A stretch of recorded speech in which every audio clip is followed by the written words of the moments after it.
بسم الله الرحمن الرحيم الحمد لله رب العالمين والصلاة والسلام على سيد المرسلين خاتم النبيين إمام المرسلين قائد الغر المحجلين نبينا محمد صلى الله تعالى عليه وعلى آله وأصحابه وبارك وسلم تسليما.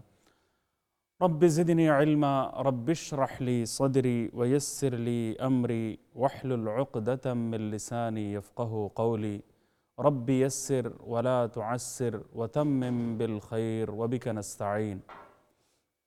قال الله سبحانه وتعالى: وعد الله الذين آمنوا منكم وعملوا الصالحات ليستخلفنهم في الأرض كما استخلف الذين من قبلهم وليمكنن لهم دينهم الذي ارتضى لهم وليبدلنهم من بعد خوفهم أمنا يعبدونني لا يشركون بي شيئا ومن كفر بعد ذلك فأولئك هم الفاسقون.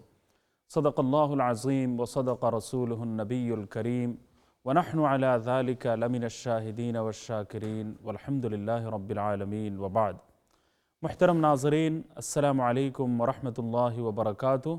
پروگرام علم و حکمت میں محمد عبد المنتقم آپ کو دل کی گہرائیوں سے خوش آمدید کہتا ہوں، اور اللہ تعالیٰ کی بارگاہ میں پروگرام کی ابتدائی میں دل کی گہرائیوں سے دعا گو ہوں کہ اللہ تعالیٰ اپنے فضل و کرم سے اس پروگرام کو شرف قبول عطا فرمائے، ہماری کوتاہیوں، نالائقیوں اور کمزوریوں سے درگزر فرمائیں۔ اللہ تعالیٰ مقصد کی کچھ باتیں عرض کرنے کی توفیق سے نوازیں، اور جو باتیں خود پہلے میرے لیے مفید ہوں اور تمام ناظرین اس سے مستفید ہو سکیں، ان کی زندگیوں میں تبدیلیوں کا نقطہ آغاز بن سکے، ایسی کچھ باتیں پیش کرنے کی اللہ تعالیٰ توفیق عطا فرمائے۔ محترم ناظرین، قومیں مختلف حالات میں مشکلات میں مبتلا ہوتی ہیں، اور مشکلات کا آنا یہ تاریخ کا حصہ ہے۔ مصیبتیں گھیر لیا کرتی ہیں، اور تو نہ جائے رفتن اور نہ پائے ماندن والی کیفیتیں قوموں پر آئی ہیں، ماضی میں بھی آئی ہے، آج بھی اس سے کوئی خاص مختلف صورتحال نہیں ہے۔ تو قوموں کا حال بہت ہی برا تھا، اور مختلف مشکلات کا شکار قومیں ہوئی ہیں، تو زندگی کا سکون غارت ہو جاتا ہے، چین غائب ہو جاتا ہے، اور ایسے حالات میں جب قومیں مبتلا ہوئیں تو اللہ تعالیٰ کی طرف سے انبیاء کرام علیہم السلام اس دنیا میں تشریف لائے۔ تو انبیاء کرام علیہم السلام کا اس دنیا میں تشریف لانا یہ صرف عبادتوں کے لیے نہیں ہوتا تھا کہ آئے عبادتوں کے طریقے سکھلا دیے اور بس، ایسی بات نہیں ہے، بلکہ قوموں کو پریشانیوں سے نکالنا، مصیبتوں کے گھیرے سے نکالنا، یہ حضرات انبیاء کرام علیہم السلام کا خاص کام رہا ہے۔ اور جب قومیں مصیبتوں میں گھریں اور مشکلات کا شکار ہوئیں، ایسے موقع پر انبیاء کرام علیہم السلام کی خاص طور سے تشریف آوری ہوئی ہے۔ تو اصل مقصد تو عبادات ہے، اس میں کوئی شک اور شبہ نہیں ہے، لیکن دنیاوی مصیبتوں کا خاتمہ کرنا اور انسانوں میں امن و سکون پیدا کرنا، انسانی حقوق کی بحالی، جو حقوق تلف ہو رہے ہیں، حقوق غصب ہو رہے ہیں، حقوق کی پامالیاں ہو رہی ہیں، ان حقوق کو ادا کرنے اور معاشرے کو حقوق کی ادائیگی کی طرف متوجہ کرنے کے لیے انبیاء کرام علیہم السلام خاص طور سے دنیا میں آئے، اور حقوق کی ادائیگی کا شعور اجاگر کرنا یہ ان کے فرائض منصبی کا خاص حصہ رہا ہے۔ یہ اور بات ہے کہ جہاں آخرت کی مشکلات سے نجات دلانے کے لیے انبیاء کرام علیہم السلام آتے ہیں، اسی طرح جو ہے دنیاوی مشکلات سے نجات دلانا بھی ان کا کام ہوتا ہے۔ اور قومیں جب انبیاء کرام علیہم السلام کے نقش قدم پر چلتی رہیں، ان کو نجات بھی حاصل ہوتی رہی، اور جو ہی یہ قومیں انبیاء کرام علیہم السلام کے نقوش قدم سے ہٹنا شروع ہوئیں تو مشکلات میں وہ گھر گئی، اور دنیا اور آخرت دونوں ان سے دونوں چیزیں کھو گئیں۔ تو یہ ایک بات جو ہے ذہن میں رہنی چاہیے کہ انبیاء کرام علیہم السلام کا اس دنیا میں تشریف لانا، اس دنیا میں آنا انسانوں کی دنیا بنانے کے لیے بھی ہے اور آخرت بنانے کے لیے بھی ہے، دونوں کے لیے ہے۔ یعنی دنیاوی کامیابی کی ضمانت بھی انبیاء کرام علیہم السلام کی آمد اور ان کی اتباع اور پیروی کے ذریعے فراہم ہوتی ہے، اور اخروی نجات، آخرت کی جو نجات ہے وہ بھی حضرات انبیاء کرام علیہم السلام کی اقتداء اور ان کے جو نقوش قدم ہے ان کے مطابق زندگی گزارنے کے نتیجے میں حاصل ہوتی ہے۔ تو فقط ان کا دنیا میں آنا آخرت کے لیے ہی نہیں ہوتا۔ آپ دیکھ سکتے ہیں حضرت موسیٰ علیہ السلام کا واقعہ کہ حضرت موسیٰ علیہ السلام قوم بنی اسرائیل کو نجات دلانے کے لیے تشریف لائے۔ جب فرعون نے مظالم جب برپا کیے اور پوری قوم فرعون کے مظالم اور برپا کی ہوئی مصیبتوں میں گرفتار ہوئی اور بنی اسرائیل کو اس نے بالکل پریشان کر دیا اور اچھوت بنا کے چھوڑ دیا، تو نہ ان کی بنی اسرائیل کی کوئی دنیاوی عزت رہی، نہ دینی کوئی عزت باقی رہی، وہ ذلیل اور پسماندہ اور رسوا قوم بن کر رہ گئی۔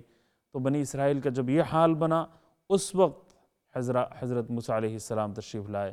یہ وہ بنی اسرائیل تھے جن کے بارے میں اللہ تعالیٰ نے قرآن کریم میں فرمایا وَفَضَّلْنَاهُمْ عَلَى الْعَالَمِينَ کہ دنیا جہانوں پر ہم نے ان کو برگزیدہ بنایا، دنیا جہانوں پر ان کو، انبیاء کرام علیہم السلام انہی میں سے زیادہ تر آئے۔ تو حالانکہ وہ اس وقت جو ہے اس قدر پریشانی میں مبتلا ہو گئی تھی بنی اسرائیل کی قوم کہ ان کا نہ دنیاوی چین باقی رہا اور نہ آخرت ان کے سامنے رہی۔ حضرت موسیٰ علیہ السلام نے ان کو اللہ کے راستے پر ڈالا، اللہ کے راستے پر ان کو ڈالا اور ہدایت ان کے سامنے پیش کی، اور پھر ایک وہ وقت بھی آیا کہ فرعون کی مصیبتوں سے ان کو نجات بھی حاصل ہوئی، اور خود فرعون جو ہے غرق سمندر ہوا اور بنی اسرائیل پھر برسر اقتدار آئے اور ان کی دنیا بھی بن گئی اور آخرت بھی بن گئی۔ تو دنیا بھی سنور گئی، آخرت بھی بن گئی ان کی۔ تو گویا حضرت موسیٰ علیہ السلام نے صرف اخروی نجات کی ضمانت ہی فراہم نہیں کی، بلکہ بنی اسرائیل کو فرعون کے مظالم سے بھی نجات دلائی۔ اور آپ یعنی حضرت موسیٰ علیہ السلام کا اس دنیا میں تشریف لانا یہ قوم فرعون کی دنیاوی نجات اور فرعون کے مظالم اور برپا کی ہوئی مصیبتوں سے نجات حاصل کرنے کا بھی ذریعہ بنا، اور دنیا میں بھی وہ پھر برسر اقتدار آئے، ان کی رسوائی ختم ہوئی، ان کی پریشانیاں دور ہوئیں اور ان کی مصیبتیں ختم ہوئیں۔ تو پھر بنی اسرائیل پر ایک ایسا دور بھی آیا کہ پھر وہ مبتلا مصیبت ہو گئی یہ قوم۔ تو یہ حضرت دانیال علیہ السلام کا زمانہ تھا، ایک نبی گزرے ہیں حضرت دانیال علیہ السلام۔ تو حضرت دانیال علیہ السلام نے ان قوم کو نصیحت کی، راہ حق ان کے سامنے واضح کی اور فرمایا کہ اگر تم راہ حق پر چلو گے تو پھر مشکلات تمہیں نہیں آ سکتی اور پریشانیاں تمہیں گھیر نہیں سکیں گی۔ تو قوم نے ان کی باتوں کو تسلیم نہیں کیا، دن رات وہ عیش میں اور عیاشی میں مبتلا رہے، لیکن حضرت دانیال علیہ السلام کی ہدایت کو انہوں نے تسلیم نہیں کیا، انہوں نے جو راستہ دکھایا اس پر وہ چلے نہیں۔ نتیجہ یہ ہوا کہ بخت نصر بنی اسرائیل پر مسلط ہو گیا، بخت نصر بنی اسرائیل پر مسلط ہو گیا، اور اس نے پھر پوری قوم کو اس نے تاخت و تاراج کیا اور تباہ و برباد کیا۔ 70,000 کے قریب بنی اسرائیل اس وقت قتل ہوئے، اور 70,000 کے قریب بنی اسرائیل کی مشکیں باندھ کر ان کو غلام بنا دیا گیا۔ بیت المقدس کو بھی تباہ و برباد کیا بخت نصر نے۔ تو ایک عظیم الشان قوم، بہت بڑی قوم، اپنی بدعملی کی وجہ سے دنیا ہی میں تباہ ہو گئی، برباد ہو کے رہ گئی، اور آخرت کی خبر تو اللہ ہی بہتر جانے۔ تو بخت نصر جو ہے ان کو گرفتار کر کے ساتھ لے گئے، اور یہاں تک کہ حضرت دانیال علیہ السلام بھی گرفتار ہو گئے۔ حضرت دانیال علیہ السلام نے اس موقع پر ان سے کہا کہ تم نے میری بات نہیں مانی، یہاں تک کہ میں تم کو اللہ تعالیٰ کے سے ڈراتا تھا، خوف دلاتا تھا، اور راہ حق میں نے تمہارے سامنے واضح کی تھی، اور صحیح راستہ میں نے تمہیں دکھایا تھا، تم نے اس ہدایت پر عمل نہیں کیا۔ نتیجہ یہ ہوا کہ تم بھی بخت نصر کے مظالم کا شکار ہو گئے، گرفتار ہو گئے، اور مجھے بھی پریشانی میں مبتلا کیا اور میں بھی گرفتار ہو گیا ہوں۔ تو قوم نے گرفتاری کے بعد یہ کہا کہ ہم سے بڑی غلطی ہو گئی، ہمارے لیے دعا فرما دیجئے۔ تو انبیاء کرام علیہم السلام کا معاملہ ہی تو مختلف تھا، گالیاں کھا کر دعائیں دینا، پتھر کھا کر پھول برسانا، اور گالیوں کے جواب میں دعائیں دینا، اور برے سلوک کے جواب میں حسن اخلاق کے ساتھ پیش آنا، اور عین اس وقت میں کہ جب لوگ ان کے اوپر مظالم ڈھا رہے ہوں تو ایسے موقع پر ان کو معاف کر دینا، یہ انبیاء کرام علیہم السلام کا شیوا ہے۔ یہ گالیاں کھا کر دعائیں دینا، پتھر کھا کر پھول برسانا، اور بدسلوکی کا جواب حسن اخلاق سے دینا، یہ انبیاء کرام علیہم السلام کے جگر گردے کا کام ہے۔ جو لوگ انبیاء کرام علیہم السلام کے نقش قدم پر چلنے والے ہیں، انہی کو اس بات کی توفیق حاصل ہوتی ہے کہ وہ گالی کا جواب دعا سے دیتے ہیں، وہ بدسلوکی کا جواب اچھے اخلاق کے ساتھ دیتے ہیں۔ سبحان اللہ العظیم۔ تو حضرت دانیال علیہ السلام ان کی وجہ سے ان کی بات نہیں مانی، ان کو تکلیف پہنچائی، ان کی ہدایت پر عمل پیرا نہیں ہوئے، صحیح راستہ انہوں نے دکھایا، اس پر عمل نہیں کیا، تو نتیجہ یہ ہوا کہ وہ بھی گرفتار ہوئے، ساتھ میں حضرت دانیال علیہ السلام بھی گرفتار ہو گئے۔ تو کبھی کبھی ایسا بھی ہوتا ہے کہ جب مصیبت آتی ہے وہ زیادہ تر ان لوگوں کی وجہ سے آتی ہے جو حق راہ پر نہیں چلتے، صحیح بات انہوں نے اختیار کی نہیں ہوتی، ظلم کا راستہ انہوں نے چھوڑا نہیں ہوتا، اور من حیث القوم سب پر عذاب آتا ہے۔ عذاب میں، مصیبت میں، پریشانی میں، بے چینی میں وہ لوگ بھی شریک اور شامل ہو جاتے ہیں دنیا میں کہ جو اس کا بنیادی سبب نہیں تھے۔ کبھی سیلاب آتا ہے تو گنہگاروں کی وجہ سے بھی اگر سیلاب آتا ہے تو نیککاروں کا گھر بھی سیلاب بہا کے لے جاتا ہے اور وہ بھی شہید ہو جاتے ہیں۔ تو بعض تو عذاب کی وجہ سے ان کے اوپر گویا عذاب مسلط ہوتا ہے، اور بعض کے درجات بلند ہوتے ہیں، شہادت کا مرتبہ ان کو حاصل ہوتا ہے۔ لیکن جب کوئی آفت آتی ہے، کوئی مصیبت آتی ہے، کوئی عذاب آتا ہے، کوئی پریشانی عمومی طور پر آتی ہے، تو اس میں اچھے اور برے سارے لوگ شامل ہو جاتے ہیں۔ حضرت عائشہ صدیقہ رضی اللہ تعالیٰ عنہ کی روایت سے بھی یہ بات واضح ہے کہ جب اس قسم کی مصیبتیں آتی ہیں تو ہر ایک کو وہ مصیبت بہا کے لے جاتی ہے۔ تو اس کی وجہ سے کوئی یہ نہ سمجھے کہ یہ نیککار بھی گویا گنہگار تھے یا ان کی کرامت کیوں سامنے نہیں آئی۔ تو ایک ملک میں داخل ہو رہا تھا تو کچھ لوگوں نے مجھ سے خود ذکر کیا کہ اچھا ہمیں تو جلدی سے چھوڑ دیا، ہمارا قافلہ تھا ساتھ اور آپ کو چھوڑا نہیں، دیر لگائی، ہم تو یہ سمجھ رہے تھے کہ اللہ تعالیٰ کا بڑا کرم آپ کے اوپر ہے اور آپ کو جو ہے وہ جلدی وہ چھوڑ دیتے اور پریشانی تو ہمیں ہوتی، تو کم دیر تک ہمیں روکے رکھا اور آپ کو تو زیادہ دیر تک روکے رکھا۔ تو ہمارا تو خیال یہ تھا کہ اللہ تعالیٰ کا خصوصی کرم اور رحمت آپ کے اوپر ہوگی اور پکڑے تو گئے تو ہم جائیں گے۔ تو یہ کیا ہوا، یہ تو ہماری توقع کے خلاف یہ بات ہوئی۔ تو وہ سفر تھا، تو میں نے یہ کہا کہ بھئی یہ داڑھی کی قیمت بھی تو کچھ چکانی ہے، داڑھی کی بھی تو قیمت کوئی چکانی ہے۔ آپ لوگوں کو جلدی نجات مل گئی، شاید داڑھی نہیں تھی، اور میری داڑھی ہے، رسول اللہ صلی اللہ علیہ وسلم کی سنت ہے، تو اس کی بھی قیمت دنیا کو کچھ ادا کر کے چند اور گھنٹے ہمیں انہوں نے روک کے رکھا، پھر اس کے بعد جانے کی اندر اجازت دی۔ تو اس آدمی کے دل میں پتہ نہیں وہ بات کیسے لگ گئی، اور اس نے کہا کہ دین کے دشمنوں نے گویا رسول اللہ صلی اللہ علیہ وسلم کی سنت میرے چہرے پر سجی ہوئی نہیں تھی، اس وجہ سے مجھے چھوڑ دیا اور مفتی صاحب کو اس وجہ سے روک کے رکھا، یہ ان کا گمان تھا۔ تو اسی سفر میں وہ تائب ہو گئے اور انہوں نے ماشاءاللہ داڑھی بھی رکھ لی۔ تو مجھے خود اندازہ نہیں تھا کہ میری اس بات کی وجہ سے یہ تبدیلی آئے گی۔ تو 2-3 افراد ایسے تھے کہ ماشاءاللہ اسی سفر میں انہوں نے ایک ساتھ تھے اور داڑھی وغیرہ رکھنے کا فیصلہ بھی انہوں نے کر لیا تھا، اور بعد میں جب بھی دیکھتا ہوں تو بڑی ہی خوشی ہوتی ہے کہ ماشاءاللہ ان کے چہرے پر داڑھی سجی ہوئی ہے۔ ایک کالر سے بات کر لیتے ہیں۔ السلام علیکم۔ السلام علیکم۔ وعلیکم السلام ورحمۃ اللہ وبرکاتہ۔ مولانا صاحب میں یوکی سے بات کر رہی ہوں. ہم کرائی ہاؤس میں رہتے ہیں. جی کیا پوچھنا ہے آپ نے، فرمائیے. ہم لوگ چاہتے ہیں نا کہ ہم اپنا گھر خرید لیں اور بینک سے پیسہ قرضہ لے کے خریدنا ہے. وہ آرام آتی ہے نہیں، سود آتی ہے نہیں؟ نہیں، یہ بات عام حالات میں بالکل درست نہیں ہے.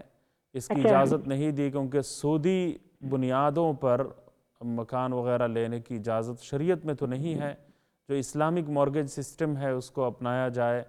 ہاں، کسی کی مجبوری اگر اس حد تک پہنچ جائے کہ اس ناجائز کا ارتکاب، اس ناجائز اچھا اس کے لیے جائز ہو جائے، یعنی گھر بالکل نہیں مل رہا اور گھر کی وجہ سے اتنی پریشانی ہو رہی ہے، تو وہ پریشانی کس کی کہاں تک ہے، کس حد تک ہے، اچھا اور مجبوری کس درجے میں ہے، اور کتنی زیادہ مجبوری ہے، کتنی زیادہ پریشانی ہے کہ جس کی وجہ سے ایک گھر کی حد تک کم از کم یعنی جائز ہونے کا فتویٰ اس کے بارے میں دیا جائے، یا کم از کم اس کے دینی مستقبل اور ایمانی مستقبل جو اچھا فیوچر ہے، اسلامک فیوچر ہے، اس کے لیے بھی ضروری ہو، اور بچوں کے مستقبل کے لیے، دینی مستقبل کے لیے ضروری ہو، اسلامی مستقبل کے لیے ضروری ہو. اچھا تو پھر وہ ساری باتیں دیکھنی ہوتی ہیں. عمومی حالات میں عام طور پر سب کے لیے یہ جائز نہیں ہے. علماء کرام نے ناجائز ہونے کا فتویٰ ہی دیا ہے. اچھا لیکن بعض لوگ ہیں کہ جن کو قریب میں مکان نہیں مل رہا، یا مسجد قریب میں نہیں ہے، یا دینی مستقبل ان کا بالکل داؤ پر لگا ہوا ہے، اور اچھا سخت پریشانی ہے، کوئی اور راستہ نہیں ہے، کوئی اور صورت نہیں ہے، جلدی میں مکان بھی نہیں مل رہا. تو اس صورت میں وہ ساری پریشانیوں کا کسی میٹنگ کے ذریعے جائزہ لینا ضروری ہے، اچھا تاکہ یہ ساری پریشانیاں معلوم ہو جائیں. تو اس کے بعد کوئی محقق، محتاط اور بہت ہی دیانتدار اور متقی و پرہیزگار جو ہوں، ایسے اچھا کسی مفتی صاحب اگر آپ کی مجبوری کو شریعت میں یہ سمجھیں کہ یہ عذر کے درجے میں ہیں، تو پھر اس صورت میں شاید ایک مکان کی اجازت دیں. لیکن اس کے لیے بہت ساری چیزیں دیکھنی ہوتی ہیں. مجبوری کس درجے میں ہے، کہاں تک ہے، کتنی ہے، پریشانی کتنی سخت ہے، وہ ساری باتیں دیکھنی ہوتی ہیں. پھر اس کے بعد جا کے ممکن ہے اجازت دیں اور ممکن ہے اجازت نہ دیں. لیکن عام حالات میں اجازت جو نہیں ہے، اس کا اظہار میں نے کر دیا. اگر تفصیلی اس کے لیے میں سمجھتا ہوں کہ ہر ایک کے حالات مختلف ہوتے ہیں، ہر ایک کی پریشانیاں الگ ہوتی ہیں. اس کے لیے کسی مفتی صاحب سے میں تو اپنے حوالے سے یہی کہتا ہوں کہ کم لوگوں کو کبھی اجازت دینے کی نوبت آئی ہے کہ یہ مجبوریاں کہاں تک ہیں، کس حد تک ہیں. اس کو میں نے دیکھنا ہوتا ہے، اور دیکھنے کے بعد شاذ و نادر کسی کے لیے اجازت کی صورت جو ہے میرے خیال میں جو ہے نکلتی ہے. لیکن اکثر و بیشتر حالات میں اجازت نہیں ہوتی، اور عمومی طور پر یہ جائز نہیں ہے، کیونکہ سودی قرضہ لینا یہ ٹھیک نہیں ہے. اچھا. اور آپ مولانا صاحب آپ ایک اگر بات اس اور سلسلے میں تفصیلی معلومات کرنا چاہیں تو پھر آپ اپنا نمبر جو ہے ہمارے کنٹرول روم میں چھوڑ دیجیے گا. تو اچھا پھر اس کے بعد انشاءاللہ تعالی وہ آپ سے آپ کا نمبر لے لیں گے، اور بات بعد میں ہو جائے گی انشاءاللہ. اچھا ٹھیک ہے. مولانا صاحب ایک بات اور کہنی تھی اگر جی آپ کے پاس وقت ہو. جی فرمائیے پوچھیے. میں نے خواب میں دیکھا کہ محمد رسول اللہ کی زیارت ہم کر رہی ہے، دعا کر رہی ہو، کھڑی ہو محمد رسول اللہ کی زیارت پر. وہ حضور صلی اللہ علیہ وسلم کا چہرہ انور کیسے دیکھا، کیسا پایا؟ جس طرح سیرت میں ہے ایسا ہی ہے؟ صرف وہ قبر پہ لکھا تھا محمد رسول اللہ. ہم کڑے دعا کرتی ہوں کہ تو محمد رسول اللہ کا زیارت ہے، اور زیارت بھی تھی ساری، لیکن یہ محمد رسول اللہ کا نام اس پر لکھا تھا. اچھا، اس میں دو باتیں ہیں. ایک تو بات یہ ہے کہ اللہ تعالیٰ آپ کی مرادیں پوری کرے گا. اللہ تعالیٰ آپ کی دلی جو نیک ارادے ہیں، نیک مرادیں ہیں، وہ اللہ تعالیٰ ضرور پوری کرے گا انشاءاللہ، اور آپ کو ضرور کامیابیاں ملیں گی. اور ایک امکان اس بات کا موجود ہے کہ بہت ساری سنتوں کو ہم نے دفن کر دیا ہے. تو حضور صلی اللہ علیہ وسلم کی بہت سارے اس بات کا بھی امکان موجود ہے کہ ایک تو یہ ہے کہ اللہ تعالیٰ زیارت مدینہ کی توفیق سے بھی شاید نوازے، اور اس کے علاوہ اچھی نیک مرادیں اللہ تعالیٰ پوری فرمائے، دینی ارادوں میں اللہ تعالیٰ کامیابیوں سے نوازے. اس بات کا پورا امکان موجود ہے، اور آپ کے لیے میں دعا کرتا ہوں کہ یہی آپ کے لیے ہو. اور دوسرا ایک پہلو یہ بھی ہے اچھا کہ کبھی کبھی حضور صلی اللہ علیہ وسلم کا جنازہ لوگوں نے دیکھا، آپ کی قبر دیکھی، تو اس کا مطلب یہ ہے کہ ہم نے حضور اکرم نبی کریم صلی اللہ علیہ وسلم کی سنتوں کو اچھا ہم نے دفن کر دیا ہے، اسی کی ایک شکل جو ہے ہمیں دکھائی جاتی ہے اچھا بہت سارے لوگوں کو، کیونکہ من حیث القوم بحیثیت مجموعی پوری امت مسلمہ کا حال یہ ہے کہ ہم نے حضور صلی اللہ علیہ وسلم کے طور و طریق اور آپ کی سنتوں سے اچھا ہم ذرا دور ہو گئے ہیں، اور مغربی تہذیب اور جو خراب کلچر ہے، اچھا فحاشی، عیاشی، عریانی اور بے حیائی اور اس قسم کی چیزیں پوری سوسائٹی میں اور انسانی ماحول میں زیادہ پیدا ہو گئی ہیں، تو ان سے دور رہنا اور حضور صلی اللہ علیہ وسلم کی سنتوں کی پیروی کرنا، اور آپ ایک ایک چیز میں آپ صلی اللہ علیہ وسلم کی کیا کیا سنت ہے اس کو معلوم کر کے آپ اس پر عمل کریں۔ ایک کتاب ہے اردو میں اسوہ رسول اکرم صلی اللہ علیہ وسلم، حضرت ڈاکٹر عبدالحی عارفی رحمۃ اللہ علیہ کی لکھی ہوئی کتاب ہے اسوہ رسول اکرم صلی اللہ علیہ وسلم، اس کو حاصل کر کے آپ مطالعہ کیجئے، آپ کس طرح لیٹتے تھے، آرام فرماتے تھے، جاگتے کس طرح تھے، گھر والوں کے ساتھ آپ کا معاملہ کیسا تھا، یہ ساری چیزیں، اور سنت کے لیے ایک ڈائری بک ہے، یہ تمام مسلمانوں کے گھروں میں یہ کتاب جو ہے بہت مفید معلوم ہوتی ہے، ہونا چاہیے۔ تو اللہ تعالیٰ آپ کو بھی اس کی توفیق عطا فرمائے، سنتوں کی پیروی کا اہتمام آپ کریں، ایک ایک چیز میں ناخن کس طرح آپ صلی اللہ علیہ وسلم کاٹتے تھے، تو یہ ساری چیزیں جو ہے علم میں ہونی چاہیے۔ بہت شکریہ آپ کی کال کا، جزاکم اللہ تعالی خیرا۔ تو میں یہ عرض کر رہا تھا کہ حضرت دانیال علیہ السلام کے زمانے میں بنی اسرائیل نے حضرت دانیال علیہ السلام کی باتیں نہیں مانی، جو راہ حق آپ نے دکھائی اس کے مطابق عمل نہیں کیا، نتیجہ یہ ہوا کہ دنیاوی زندگی میں بھی پریشانیاں آ گئیں، مشکلات آ گئیں، مصیبتیں آ گئیں، بخت نصر نے ان کو تاخت و تاراج کیا اور چڑھائی کی، اور اس کے بعد پوری قوم گرفتار ہو گئی، جیل میں ڈال دی گئی، اور 70,000 سے زیادہ لوگ جو ہے شہید کر دیے گئے، اور مصیبتیں ان کے پیچھے آتی رہیں نبی کے مطابق زندگی نہ گزارنے کے نتیجے میں۔ تو نبی کے اقوال و اعمال اور افعال اور سیرت و سوانح کے مطابق زندگی نہ گزاری جائے تو اس قسم کے حالات کا آنا یہ ایک ظاہر سی بات ہے۔ اگلے کالر سے بات کر لیتے ہیں۔ السلام علیکم۔ وعلیکم السلام ورحمۃ اللہ وبرکاتہ مفتی صاحب۔ وعلیکم السلام ورحمۃ اللہ وبرکاتہ۔ مفتی صاحب میں گھر کے بارے میں بات کرنا چاہ رہا تھا جی کہ جب ہم ینگ تھے، شادی ہوئی ہماری تو ہم ایسٹ لندن میں تھے، جی وہاں پر ہم جب کرائے پہ بیوی آئیں تو ہم کرائے پہ رہتے تھے، تو اس زمانے میں ہم دن میں 3 ہم نے 2 گھر بدلے، کیونکہ کوئی نہ کوئی لینڈ لارڈ کسی نہ کسی چکروں میں کہ تمہارا تھوڑا سا پانی یہاں گر گیا، تھوڑا تمہارا دن کا یہ گر گیا، تمہیں یہ اور وہ، تو پھر گھر بدلا، دوسرے میں گئے، تیسرے میں گئے، کرتے رہے۔ 73 سے لے کے 75 تک یہی حال رہا، بلکہ 70 زیادہ دے رہا۔ اس کے بعد کوئی رستہ نظر نہ آیا تو پھر گھر لینا پڑا۔ اس زمانے میں بالکل کسی نے مشورہ دیا ہی نہیں کہ بھائی تم کونسل کا مکان لے سکتے ہو، تم اس پہ لے سکتے ہو، تم اس طرح رہ سکتے ہو۔ تو اب ہم رہا، اس کے بعد پھر گھر لیا، بس وہ یہ گھر ہم نے لیا، اس کے بعد کوئی پراپرٹی کبھی نہیں بنائی۔ ٹھیک ہے، تو اب ہمارا کیا اثر ہوگا؟ یہ تو میں نے یہ بات عرض کی ہے کہ انڈیویجولی ہر ایک سے الگ سے بات کرنی چاہیے، اور پھر اس کے بعد ہر ایک کے اپنے حالات ہوتے ہیں، اپنی مجبوریاں ہوتی ہیں، اپنی پریشانیاں ہوتی ہیں، تو کس حد تک پریشانیاں ہیں، کس حد تک مجبوریاں ہیں، تمام زاویے سے تمام زاویوں سے ایک کیس کو ڈیل کرنے، اور پھر اس کے بعد شرعی مجبوری کا جو حکم ہے وہ لاگو ہوتا ہے یا نہیں، یہ ایک محتاط اور بہت ہی زیرک اور باریک بین ایک مفتی دین کا کام ہوتا ہے کہ وہ اس کے بعد جو ہے معذور قرار دے یا معذوری کے سے مستثنیٰ سمجھیں، تو اور پھر ایک حد تک جو ہے اجازت ہوتی ہے یا نہیں ہوتی ہے، یہ چیز دیکھنی ہوتی ہے۔